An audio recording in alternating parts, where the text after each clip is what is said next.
انسان کوئی بھی کام کرتا ہے تو اس کے کرنے کا کوئی خاص طریقہ ہوتا ہے، کوئی خاص امپورٹنٹ میتھڈ ہوتا ہے جس کے تھرو وہ کام کیا جاتا ہے۔ تو عمرہ کے کرنے کے جو بہت امپورٹنٹ جو چیزیں ہیں وہ ہیں 4 چیزیں، یعنی 4 اعمال ہیں عمرہ کرنے کے لیے۔ اگر آپ نے یہ 4 چیزیں ایک سیکوینس میں اور ایک ترتیب سے نہیں کری تو آپ کا عمرہ نہیں ہوگا۔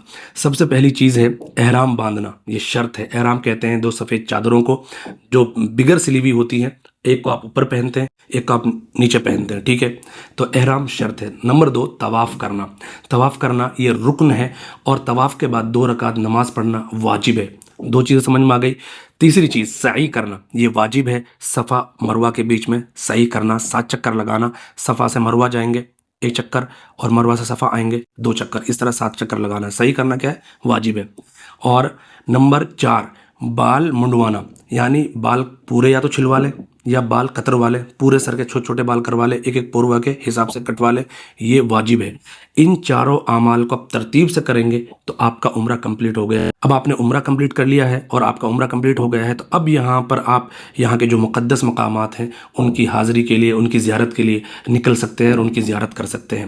تو یہ کچھ امپورٹنٹ چیزیں ہیں ایک عمرہ کو خوبصورت طریقے سے کمپلیٹ کرنے کے لیے۔ ان چاروں چیزوں میں سے کوئی بھی چیز چھوٹتی ہے تو پھر دقت والی بات ہے، پھر عمرہ نہیں ہوگا، ٹھیک ہے؟ ایک بار میں آپ کو اور ریپیٹ کر دیتا ہوں۔ احرام باندھنا شرط ہے، ٹھیک ہے؟ 2 بگر سلی ہوئی چادروں کا نام احرام ہوتا ہے، ٹھیک ہے؟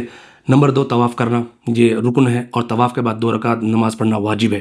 نمبر 3 سعی کرنا، یہ واجب ہے، 7 چکر لگانا صفا اور مروہ کے بیچ میں۔ نمبر 4 اپنے پورے سر کے بال منڈوانا یا بال کتروانا، یہ واجب ہے۔ ان 4 اعمال کو جیسے کر لیتے ہیں آپ کا عمرہ ہو جاتا ہے۔